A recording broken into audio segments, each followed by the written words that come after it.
I want to begin by introducing Dr. Abraham Owoseni. Dr. Owoseni was at the time the Deputy Director of ALDC. He is a respected life coach. He is a learning strategist. He is equally an educator.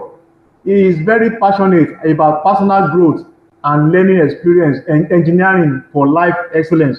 So you are most welcome, sir, Dr. Owoseni. My appreciation to everyone who has joined the call and who has found this valuable. I want to thank the university management and our very own dean for this platform and for extending this invitation to all the existing protocols, head of department, the staff. I say good afternoon, right? So I'm just going to dive right into the conversation we have within the time we have. And for me, I think one of the first ways to start is to really value and appreciate the rate of intellectual humility for us as educators, professors on the call, right? This is something that it speaks a lot of volume, and I'm sure that we're going to reap the dividends, right? So I'm speaking on this topic tied to the Learning Trilogy, and I'm going to share a framework around these in the middle of the conversation, but I'm just going to do some quick backgrounds, and then I'm going to now come in to tie everything together. We're also going to get to do an exercise, right? So I'd like to take some few notes if you can, where you are. And then the exercise will actually bring more value so that you can apply the learning to yourself, right? So let's begin really. What's the Learning Trilogy about? First, think about, the last time you got fuel, right, on the tank of your vehicle, right? You did that because there was no particular amount you could buy that will keep you for a year. It's that so. So it's the same for learning. Although we are custodians of learning, we are merchants of learning, we also need to always continue to top up, right?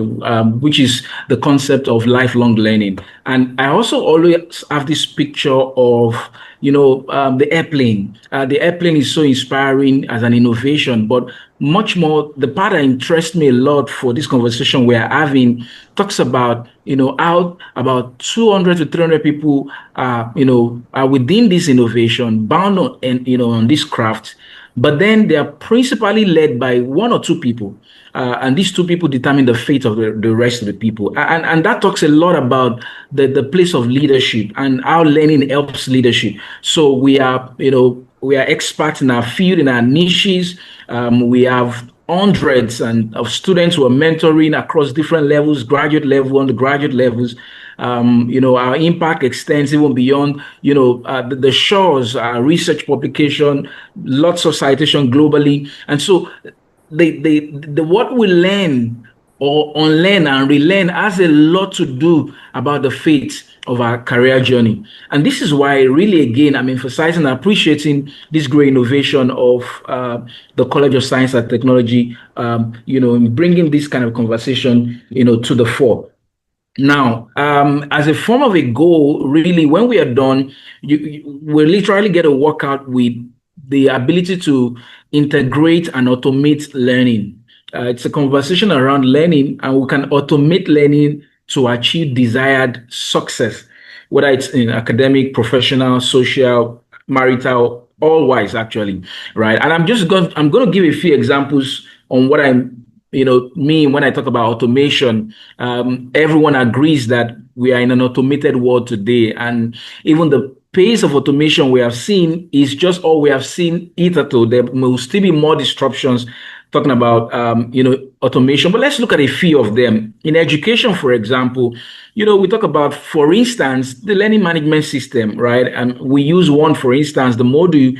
And one beautiful thing about that platform is that it helps to automate grading, it helps to automate submissions.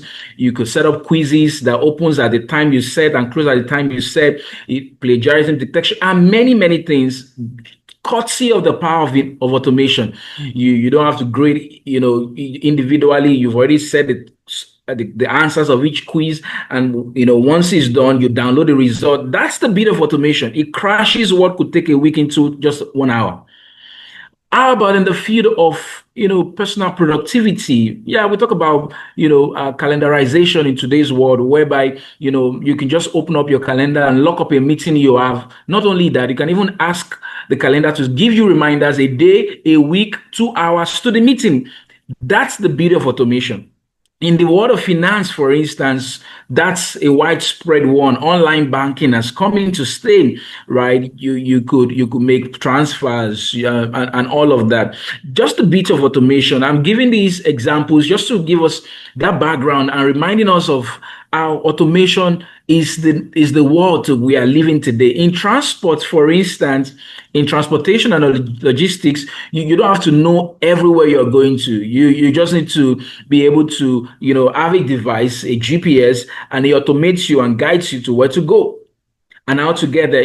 Somebody actually even told me one time that using a GPS is not because you don't know the road. Using a GPS is because it tells you the fastest route to get there, which one has traffic, which one is not, and all of that. And I've proven that as well.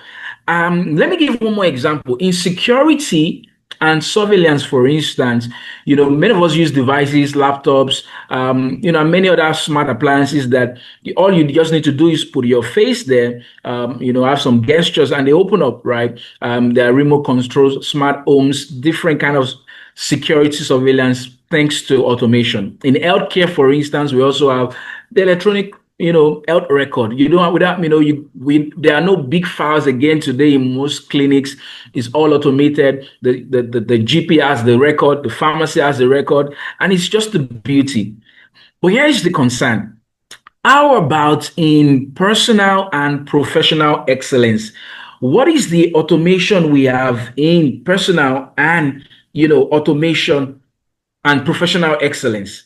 What how can we automate that such that I can be able to work at peak performance every time? How can I automate it such that I can achieve professional excellence across all I do? How do I do that? That's a conversation we can quickly have. And there is the beauty. Automation in our context here, as it relates to learning, this is how it works. I'll give an illustration now. This illustration is around what we call the 4 stages of competence, the competency quadrants. So it starts from what we call, there are 4 quadrants in this framework. There's the first called unconscious incompetence. And I explained that quickly now. And then it goes to conscious incompetence, conscious competence, and unconscious competence. Now, the first quadrant there is the unconscious incompetence. Now, that actually is the zone of ignorance. Somebody does not know that he does not know. That zone, no one can actually help somebody because the person does not know what he does not know. I'll give an example using driving. So before you started to drive or before you started to learn how to drive, there was a time that the need for driving didn't come to the fore. You never thought about it. Now, that time was this first zone, unconscious incompetence. Now, relate that to any other form of learning. So something that has not come to our consciousness or the need for it, as it were, is what we call this unconscious incompetence. And so learning can't start there. Automation can't start there because the person does not even know that he does not know. Now, where learning starts from is where we now go to conscious incompetence. This is self-awareness now. Somebody is now gradually becoming aware of a skill that I do not have. And so I begin to think that I think I want to learn driving, and I'm beginning to think of the thoughts, and gradually I start to reach out, get it enrolled in a driving school, get other people who are good in it, showing me, learning it, reading manuals, traffic manuals, and all of that, just trying to gradually become competent in it. That only started because I was now conscious of what I was not competent in. Now, this zone is actually most important because this is really where learning starts from before we even get to the final zone of automation. So if there's something I do not know, I can't start learning it until I know that I don't know it. And especially there are studies around these in terms of how, as adults, for instance, andragogy and all of that, against pedagogy. In pedagogy, you could tell a student that, oh, this is what you need to learn, and the student will learn it. as adults, it's difficult to tell an adult what the adult needs to learn. I mean, there are going to be lots of friction. So the adult learns most times by self-reflection. It comes to the point of awareness that I don't know this thing. And most times until that happens, learning can start. And as that learning begins to happen across different levels of competency, driving, you started, maybe you use the big L at the rear of the vehicle, you held the steering so firm, you couldn't turn left and right, it was still rough, but then patchy, you still made a way. Gradually, some may jest, but you've maintained focus on your goal. And gradually you got to a zone whereby, you were competent of the learning. We now call that conscious competence. You are now more skillful in this thing. You've learned it over time. Time has played its course, right? You are now more skillful in it, and that's conscious competence. And so this time, you are so good in it. But that is still not the zone of competence. The zone of competence is this last quadrant. We call that unconscious competence. In unconscious competence is the zone where one is performing that skill at autopilot. It is automated. So in driving, in that instance, we're looking at, you are so good in driving to the extent that you don't need to now read a manual. Nobody sitting by your side needs to tell you start pressing the brake. Unconsciously, you are able to measure how hard you need to press the brake based on the distance you have ahead of you. Because of this unconscious competence now, you automatically, the body moves the lever for the trafficator without you thinking about it. It has now become what we call procedural memory. You can now do it without even thinking about it. Without thinking about it, you know when to turn on the headlamp. That zone of unconscious competence is what we call that automation. Really, that's where it happens.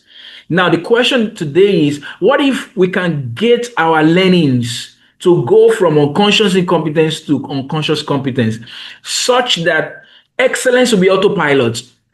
There are things that I will now begin to do. It will be already a second nature. That's the beauty of this, right? That's the beauty of this. Now, I want us to now take this further. How do I begin this automation? So every one of us want to get to this zone of unconscious competence. I want to be so extremely good in whatever I've chosen to learn part-time that will help my peak performance, that will help my excellence in my work, in my family, in every area I've chosen to. How do I begin this automation? This automation begins with learning. It begins with learning. And learning talks about the acquisition of knowledge or skill. So let's take that up. So we're talking about acquisition of knowledge. And here's where I'm going to introduce the Learning Trilogy framework itself. So I'm acquiring knowledge. So how do I begin this acquisition of knowledge? And I'll give a quick one looking at the scriptures. So the Bible talks about, something around this in Daniel 11:32. It says, those who know their God, they will be strong and they will do exploit. Now, look at the emphasis there. It begins with knowledge.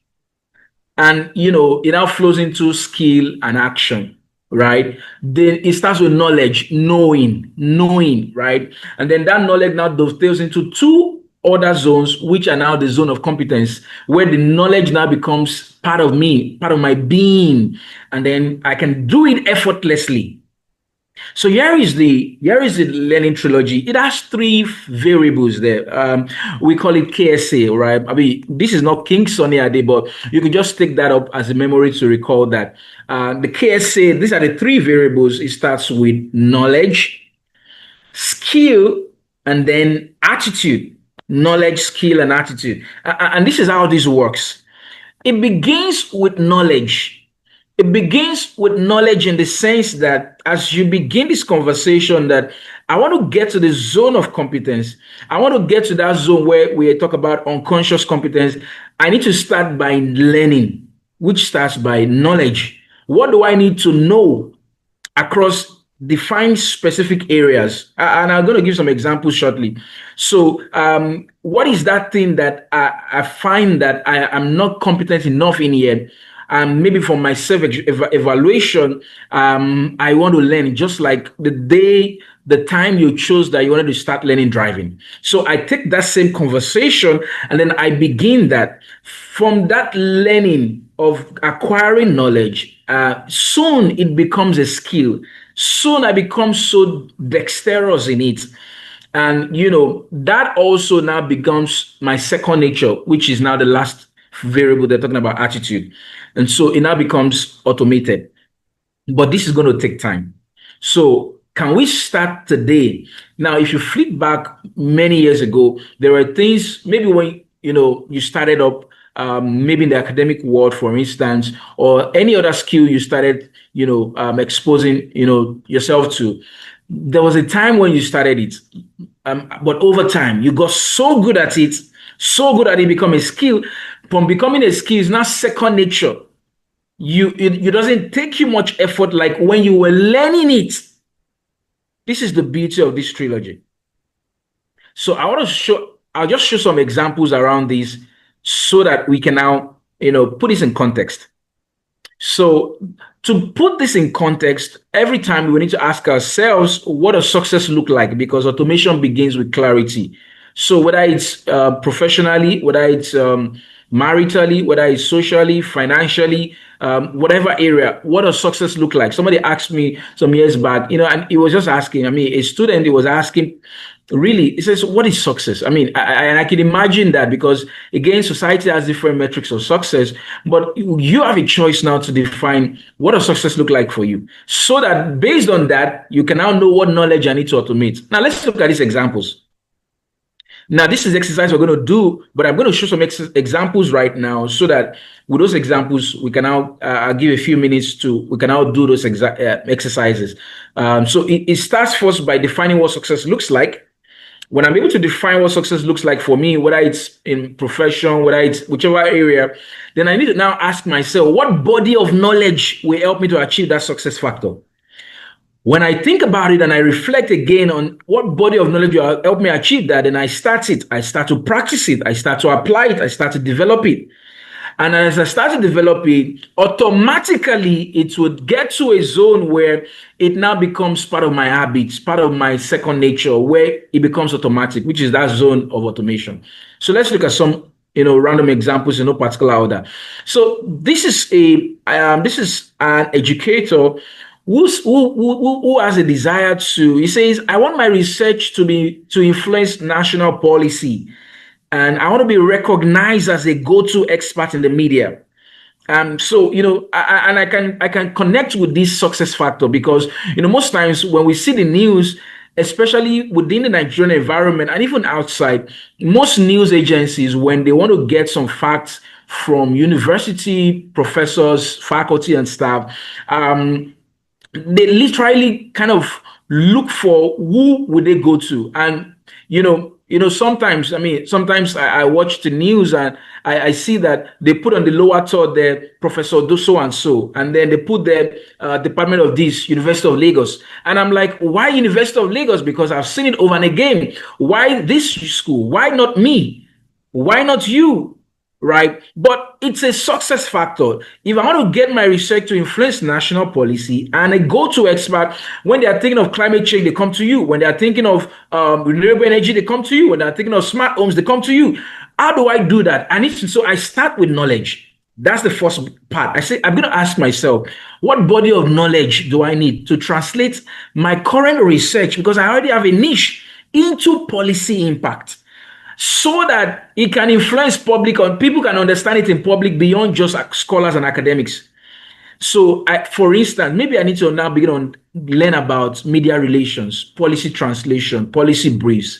I now take that as a learning, and I actually start learning it.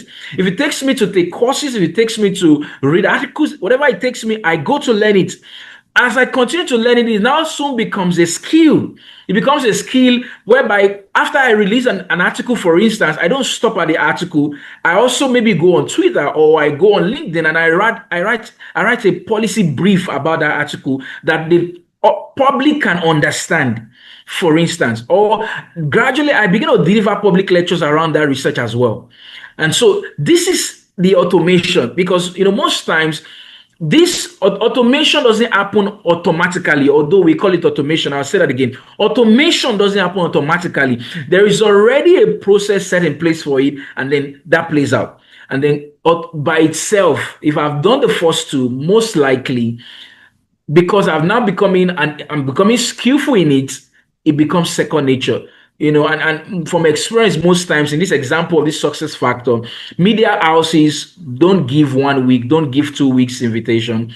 They give like 1 day, 2 days, 2 hours. That's how they give the invitation, right? I mean, it's not something that there's going to be a 1 month planning to. So, but because I've already started learning this already, I've started acquiring the knowledge, it becomes a skill that I've now become second nature. That even if somebody wakes you up today and says by 2 hours you are going live, you are good to go, because it has now become automated. Now let's get another example. This example, this one says, I want my students to consistently rate my courses as life changing. I mean, that's something palpable, right? And receiving teaching excellence awards and all of that. I relate also with this. I don't know how many of us also resonate with this, but there's such a such a place, or a kind of an outcome where students can rate a course as life changing, not just good, not just nice, but life changing. How does that happen? For instance, I begin to ask myself, just applying the same formula we used for the previous one, what body of knowledge do I need to design engaging, impactful learning experiences? So maybe, for instance, I start to learn about active learning. I start to learn about student psychology. These are body of knowledge that by default I might not have been privy to, but I start to learn this because this is the outcome I now desire. And so as I start to apply it, I start to demonstrate it. I'm seeing the result. I go back, apply feedback, I observe, I iterate it and all that. Soon it becomes an attitude. Soon it becomes an attitudinal thing as well. And then soon it becomes a second nature that, you become such a global rated educator delivering life-changing experiences. Now look at this other example. This one says, I want to create scalable, innovative learning experiences, just similar to the other one. But the difference here is that now I want to use technology. And this happened, I think this happened during the COVID time in the university. A number of persons started to really, provide a lot of scalable online materials and all that. But I don't know if that momentum has been sustained. But if I want to sustain that as my own success factor, for instance, I need to ask myself, what knowledge will enable me to harness technology for learning? And then, many persons were making the best use of Moju. And it was a beautiful season, actually, in my perspective, right? So if I want to improve on this, for instance, and not make it a one-time momentum, I want to now go back to the body of knowledge around that. How do I harness technology for learning? I begin to master educational technology, online pedagogy. I take this as serious learning. I go to Coursera, I go to YouTube, I begin to learn this. How do I track this? Everything is learned, right? I started applying. It may look like, that season in that learning quadrant where, at first you might not be very dexterous in it, but that's fine. Just like driving, there are those few weeks and months where, you are holding the steering and people feel, you can't even maintain a lane and all that. That's fine. If without that humility, no one can learn, right? But I'll get to a season of skill, and I begin to improve on this. I begin to experiment this. I begin to design online materials. If we go on YouTube, for instance, now, and maybe I put up a field, right? Maybe I put something around maybe microbiology or something, a topic around, maybe the beat environment. And I put maybe Professor this, right? By just the default search, some persons will come out as search results. Now, those persons intentionally, for maybe they had a success factor like this, and then they have done it over time, right? So there are videos there that are ranking thousands of views because they've done it so well. And then just imagine for a second that the university says by next semester, we want to start to put up our, online content, our teaching online, not just within the classroom or a module, open access, or we want to invite you to Codel. We want your course now, after computer science, we want your course to start in Codel. But in the 2 weeks of that invitation, or the 1 month to start recording that's not going to be enough for expertise. Expertise would have been something I've been doing over time, such that when you appear before the camera, you don't have to do several cuts. Even the studio will get tired because they have several cuts, but they want someone that can appear in 1 or 2 takes. Let's go. And then 1, 2, go, you take it and you're good. And people begin to see such expertise. But this is something that started because you had a success indicator like that, personally, right? Or corporately, and you looked for the body of knowledge for that factor, and you started exploring it. And soon it becomes second nature. Now, another similar one to this is somebody desiring students who demonstrate deep learning, just like deep work. There's such what we call deep learning. And deep learning, is such that beyond just, like Bloom's, in Bloom's taxonomy, beyond just, knowing or learning to say, it's deeper. They get to that peak of the pyramid where they can construct learning, where they can apply it, where they can synthesize it. And so how do I create such a student body that will have deep learning? If this is a success factor, for instance, then I need to now I start from learning as well. What body of knowledge do I need? For instance, in designing the learning and also designing the assessment. I remember one time, I saw this particular assessment, question paper. Maybe it was 70 marks. I'm not too sure, but I think it was 70 marks. And the questions on that question paper, the questions was just half the page, half one page, and I got so worried because, each question was just one line or some half line, 1, 2, 3, 4. I got so worried because such an assessment design may not give deep learning for students, right? So if I go to the body of knowledge and say, how do I learning outcome framework? These are just examples, right? Assessment theory. How do I design rubrics? Sometimes, the beauty of learning is that when we are learning, especially at that stage of conscious incompetence, it may look rigorous, and that's a global thing. But most times, most professionals, shy away at that time because it's demanding. It took hours to do it. But the joy is that if I could stay on a little more with those few hours, I'm going to get to that zone of automation where it won't take me hours again because I've done it over and over and again. I'm now so skillful that it has become automated. It has not become an attitude where I can easily do that quickly without taking all the hours. That's the beauty of this same trilogy, KSA. Now, I'll take a few more examples. Now, this one, let's take it out of students now. Now, as an expert, in administration, in your technical niche, you have a success indicator, for instance, that I want to be invited to serve on prestigious committees and leadership roles. So, again, we want automation, but it's not automatic. So how do I do this? I start to ask myself, what is the body of knowledge around service?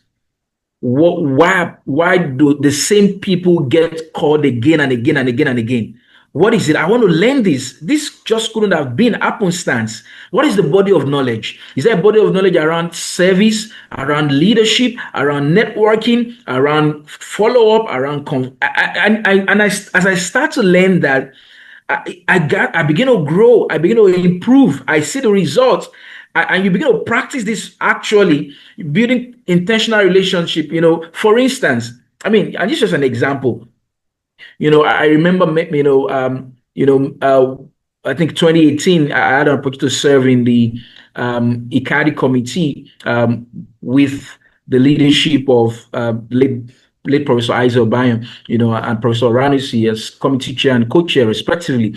And, as a committee member, I remember our inaugural meeting, I think we were having a conversation, just getting this tone ready for the conference, which was months away. But I think I made a contribution in that meeting. I can't remember exactly what I said, but I think I made a contribution that the chair now says, okay, let's do it this way. We're going to create a subcommittee solely for you. I think we call this social media situation room. Okay, so man that subcommittee, chair that subcommittee.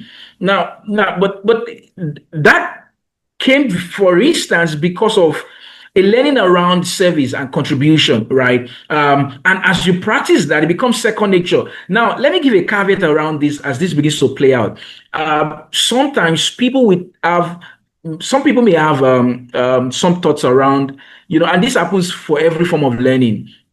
For instance, if you get off this call and then we're done from this conversation, and you begin to put some of these things to work, some people may think, oh, maybe it's the euphoria of a new learning. But as you continue to practice it, it gets to a point where it becomes actually what we are talking about, second nature, where you don't have to read a book to remember it. It has now been ingrained in you. So even though some people thought maybe it was eye service, some people thought it was, it was over sabi, as they say, you have an idea that this is my success indicator. And as you focus on your success indicator, you find that you begin to put this to work and you begin to get a result with focus and determination. Now, I'm spending a little more time on examples so that I'm going to now give us time to just now quickly do maybe one or two assessment around this. Now, let me take one or two more. And this one is important. As researchers, for instance, I want to become a recognized thought leader. And I want to launch successful spin-offs, right? Companies birthed from my research. I know a professor, I think in Cambridge, or I can't remember the institution now. And, he has his research around, is in psychology. He has his research around calling, job versus calling, and he does a lot of research around career development and all of that. And he has a company. He spinned off a company called Jobsology, just from the bowel of his research. And he's a global thought leader. He's been invited to TEDx, different kind of invitations, become the recognized. Now, if I want that as a success factor, for instance, I need to ask myself, what's the body of knowledge around this? I need to now begin, for instance, academic entrepreneurship. I want to understand research commercialization. What is business model of this field, right? I want to master intellectual property. I want to master patenting. I want to master, and as I start to study on these things as a rigorous knowledge, I'm acquiring it from acquisition. I start to practice it. I start to put it to work. In my next paper, I design it around this model. And gradually, it becomes autopilot, right? I take two more and then I close up this. I take one more now. Now, let me put this last one. This last one is actually very important because it balances some of the conversation. So a success indicator, for instance, I want to continually have peak performance and while maintaining health and vitality, right? And so how do I do that, for instance? Peak performance, doing great things, peak performance, but yet doing it, maintaining health and vitality. So what is the body of knowledge around that? Okay, so for instance, can I go study about energy management, cardiovascular endurance, boundaries, prioritization, and there are different, in the body of knowledge, there are different knowledge framework models around it. But I'm learning it to apply it personally so that I can now, as I start to apply it, put in all the routine, put in all the check, just like when I'm learning any new skill, soon it now gets to a time where it now becomes automated.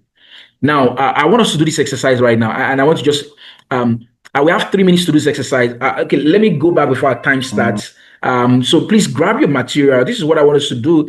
You're going to choose, for the want of time, I'm going to just do one. I wanted us before to set one for professional, one for marital, and one for financial. But we're just going to do one for the want of time on financial, on professional. So what success indicator within your current context and your nearest goals, what success indicator are you aiming towards? Yeah, and I wanted to write it in a personalized way, just like the examples we saw. Once you write that, right, we have 3 minutes for this exercise. I'm going to shorten to 2. Next will be what body of knowledge. You may not know all of them now, but if there are some you know, and there are some you have to go back after and add to it, that's fine. And then how do you develop this into skill? What are you going to do regularly, weekly, monthly, daily, right? And the attitude part, what would be the eventual attitude or mindset for this? How will you now be thinking? How will your way of life now be, right? Something around that, just like the examples we've had. So I'm going to give us 2 minutes quickly for this exercise. Our time starts now.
We have less than a minute more.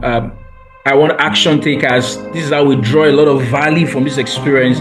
Please make sure you're writing something. Thank you for those who are taking actions.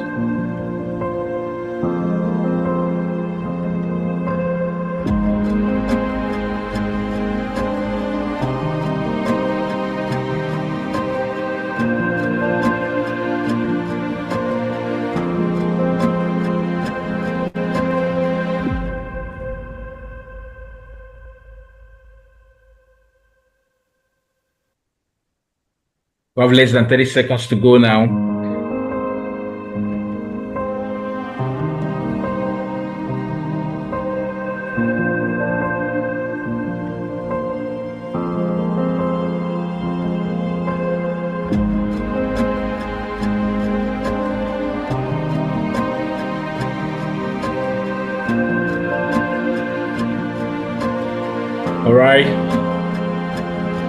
All right. All right.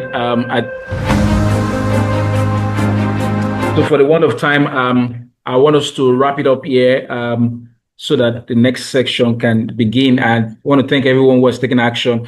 Please go to the comment and let me know how's your experience been. How was experience from this, applying this learning trilogy? Let me know how was your experience on that. I'll just close by saying that excellence becomes automated when knowledge evolves into skill, and skill in turn shapes our attitude, right? And I want to extend a warm appreciation to the Dean, Professor Adida Poluwatai, for this opportunity to share in this mentoring session.